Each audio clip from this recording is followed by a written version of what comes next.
Server management. That's the lesson about how you can manage your server through the tool called Server Manager.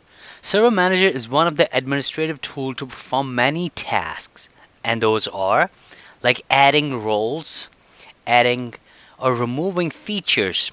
Now, meaning adding roles or features, like if you wanted to um, make your server as like a domain controller. Those are the type of roles that you will add to it. If you want to make your server a DNS server, you want to add those higher roles, assign those higher roles to your server. And that is all done by the server manager. Local server properties will cover about the events, services, analyzer, tool menus. And what we will learn in this lesson is everything about Server Manager and all the features it has to offer. Now, some of the things that I am covering for you are repetitive. I know that. But the reason I'm keep on doing different ways so that you would know with your eyes closed that, oh, this thing needs to be done, I know where to go. I know where to go in Server Manager. So it's just like if you have an iPhone, right? And if I'm making you go through every tool, every feature, every app that comes pre-built with the iPhone, you will be so much expert in iPhone that you will be able to actually stand in an iPhone or Apple store and troubleshoot issues, everyday issues of people who experience them. Just like that, I am trying to make you expert in Windows Server Management. So this way, if you want to access Control Panel, if you want to access Windows Setting, if you want to access Server Manager, if you want to access Server Management tools, accessories, all those things should be on your fingertips. Okay, now enough talking. Let me go into my Windows machine and we will see how we could access the Server Manager. Now, if you remember when you first time you build a system, the first thing that opens up when you start your computer, that is your Server Manager. And why we don't get it now, because we disabled the Service Manager, and we did that. I showed it to you in the earlier videos, in the earlier lessons. So now, to access the Server Manager, always go to the Start menu, and you see right here it says Server Manager. It's that simple. So you remember the screen, right? This is a newer screen that's been added lately. A lot of things can be done now on this screen, and I will show you, I will take you one by one and see how things could be done using this Server Manager dashboard.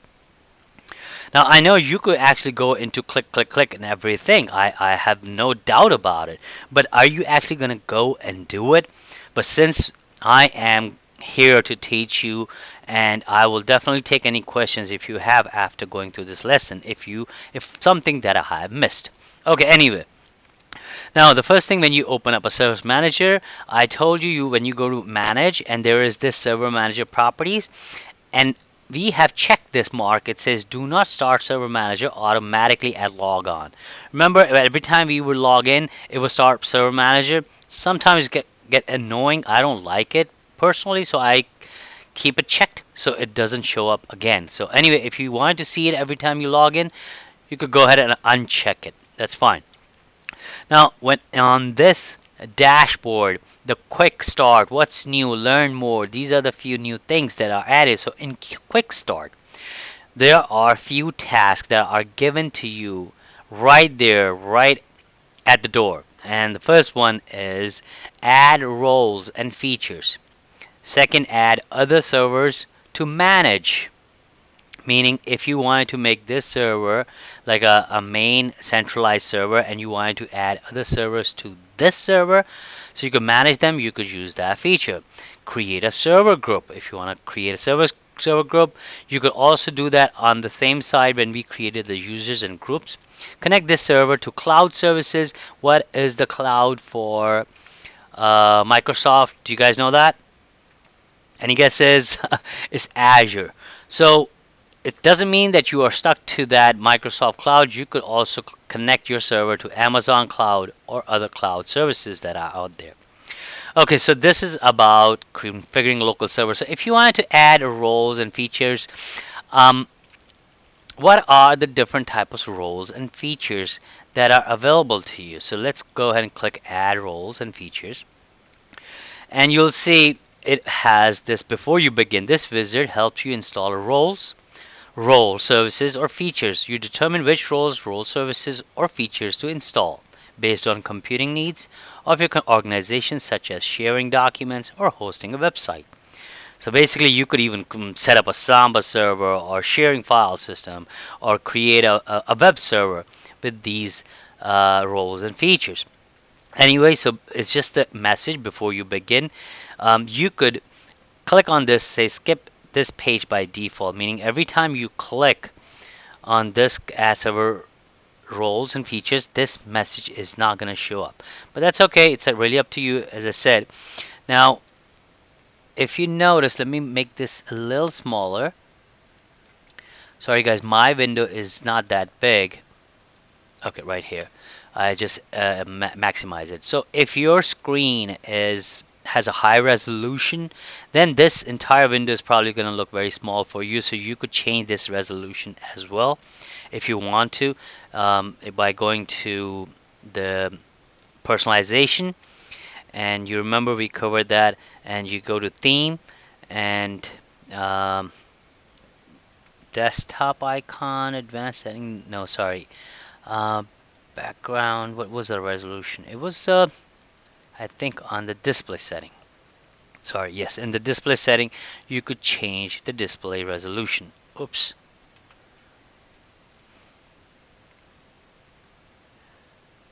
Advanced display setting, and here you could change the resolution. I have it 800 by 600. The reason I have it 800 by 600, so I could have everything fit in to my one single window, so I do not have to scroll up or down. You could change it based on your desire. If you are okay with scrolling up, that's fine with me. Anyway, it was just a quick thing, but if I don't want to derail from our subject.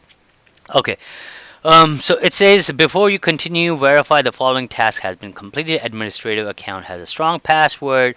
Network settings such as static IP address are configured. We do not have static IP configured right now, but that will something we'll cover later on. But if you want to check if you have a static IP, you could just click on it and click on this little icon that says Internet Access. Click on Network Setting, and you see it says change network adapter options, and this is the Ethernet adapter. Right click, properties, TCP IPv4 properties, and you see it says obtain an IP address automatically. It means by default it is set to get an IP through the DHCP. Okay, let me go back. I don't want you to confuse you furthermore. Okay, let me close this out. Okay, so network settings, static IP, and so and so. Anyway, so click next if you know what features and roles you're going to install. Select the installation type, role-based or feature-based installation. If you are installing something on your clients, on your other remote computers, you could just select this one. Remote desktop services installation is require role services virtual desktop VDI to create virtual machines based on session-based desktop, but we are creating roles and users on local computers, so role-based or feature-based installation. So click next. Now it is going to ask you the name of the server, which server to pick. By default, we only have one server. So you see, this is the name of our server. If you wanted to change the name of your server right now, this is the time you could go ahead and change. Changing the name later on is going to be very hard because there might be some registry setting that will be set up. So it's better you change it now. Okay, so select a server from the server pool. It's already selected. Click next. Okay, this is what I wanted to talk to you about. See the list of server roles, Active Directory certificate services, domain services, Active Directory lightweight directory services. This is something we'll cover later on. Of course, definitely I want you to know how to create and how to deploy Active Directory and how to manage it. DHCP server, DNS, fax server. Hey, Imran, you just mentioned DHCP server. Didn't we already have a DHCP server running so our machine got an IP address? No. Why? Because our modem or your modem in your home is actually a DHCP server which has given an IP address of this machine. If you want your server, which is this server, to give out IP address to other clients, then yes, you will select this one. DNS server, we'll cover that later on. Fax server, other roles that are available, remote desktop services, web server. This is a web server, like if you wanted to set up your website. This runs on IIS. I was going to say Apache, but Apache could run on Windows as well, but I don't know what other things that are required to have it installed. But by default, there is IIS services that is available to you, so pick that one if you want to do web server. Again, we'll cover that later on in our advanced administration module. A lot of things to cover in advanced, guys. So just be prepared. Okay, so if you know what you are installing, click that and click next. If you do not know what you are installing, or if you do not have that list that you are looking for in the roles, click next, because Windows has separated the roles and features in different sections. So click next, and features are available in the feature section. So if you wanted to have .NET Framework feature installed, if you wanted to have Direct Play, I/O Quality Service, those are little features or packages, I would say, that you could install. Now, if you notice, there is this Telnet client. What is a Telnet client? Telnet client is like a command that you will have available on your computer to telnet to another machine. Usually, the telnet is used to actually log into Unix or Linux machines. I am going to pick this telnet program because it's a very small feature that you could install on your computer. I do not want to pick other stuff because I will cover them later on. As I said, I promise.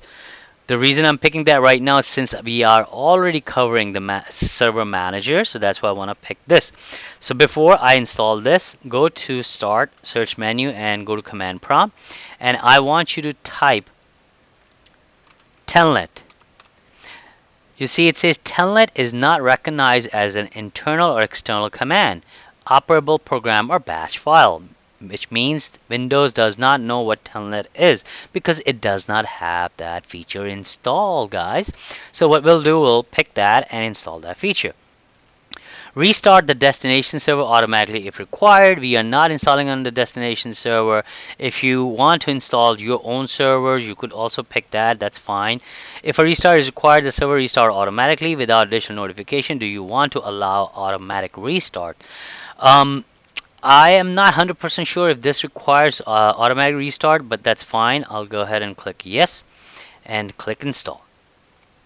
Now this is going to install Telnet client, and it should be fairly fast because it doesn't require a lot of packages to be installed.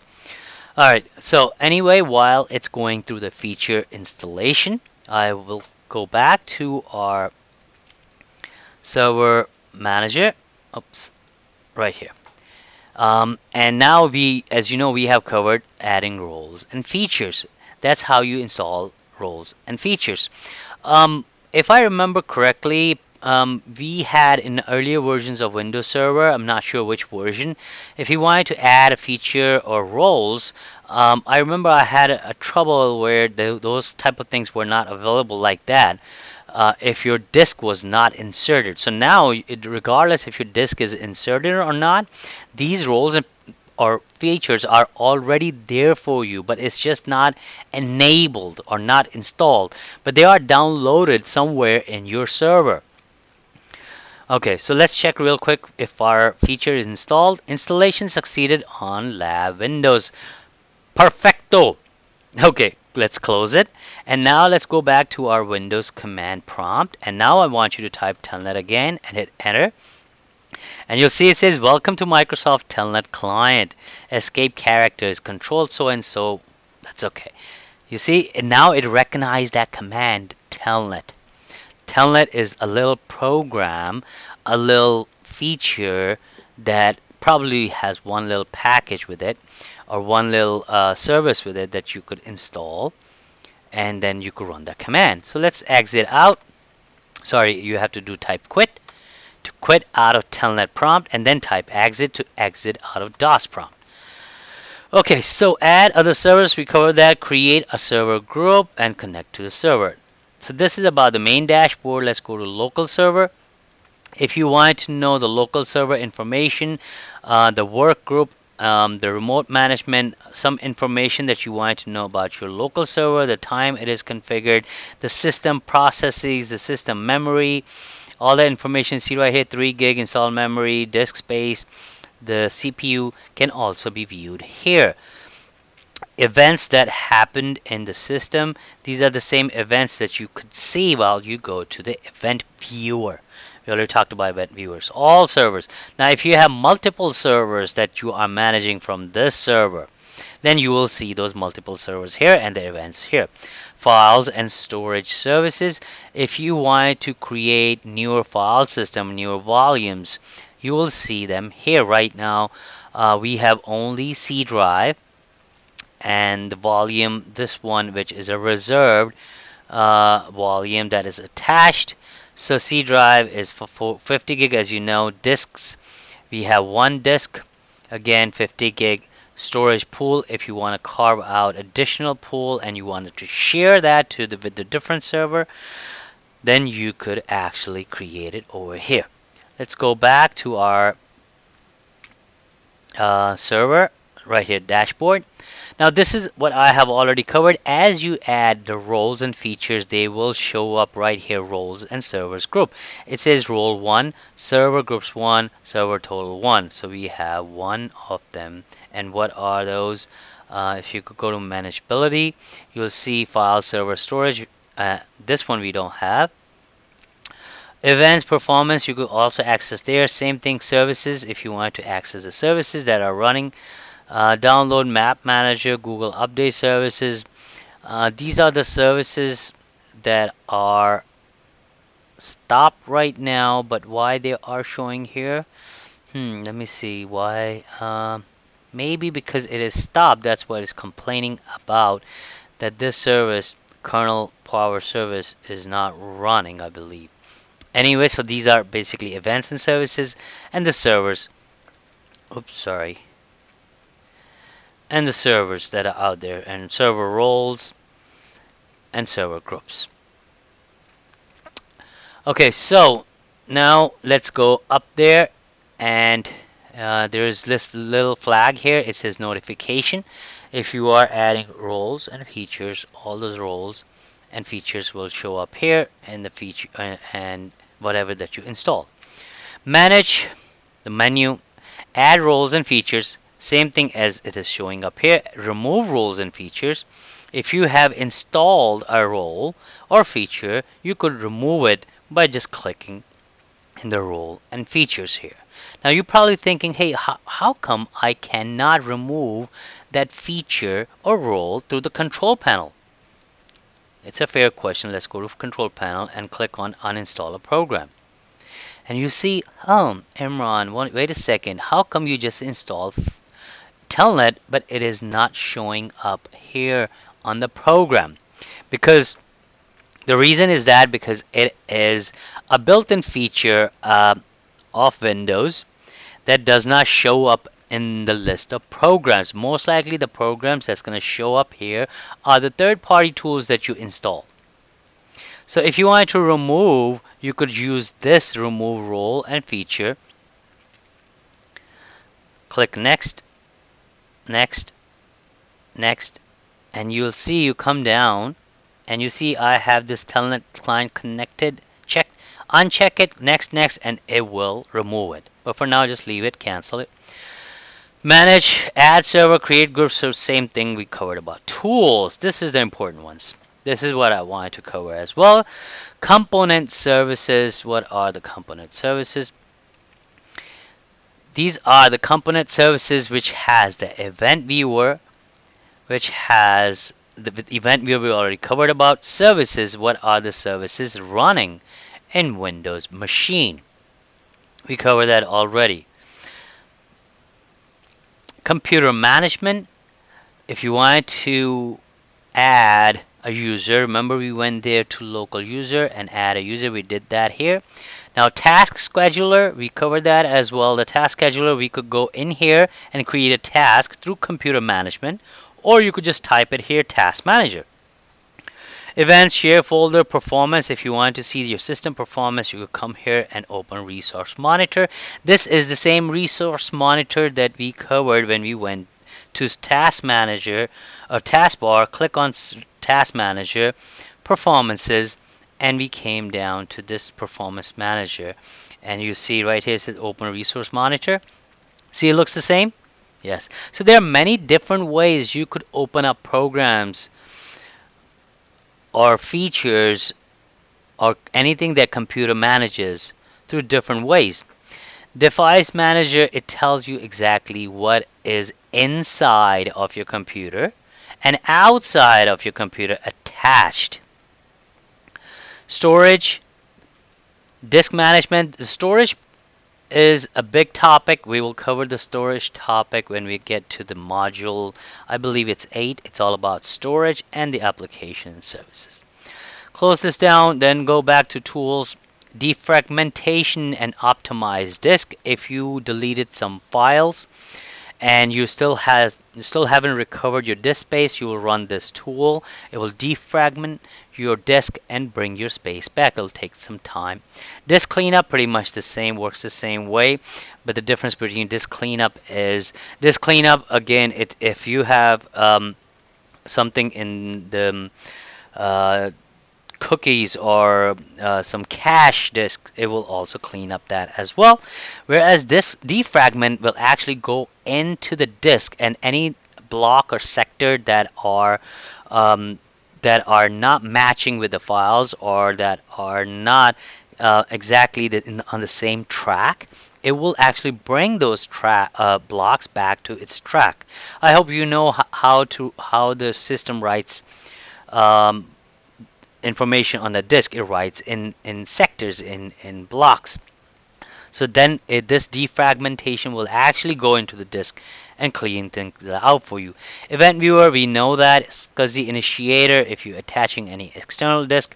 Local security policy, this is cloud services, this is database services, performance monitor, print management, resource monitor services, system configuration.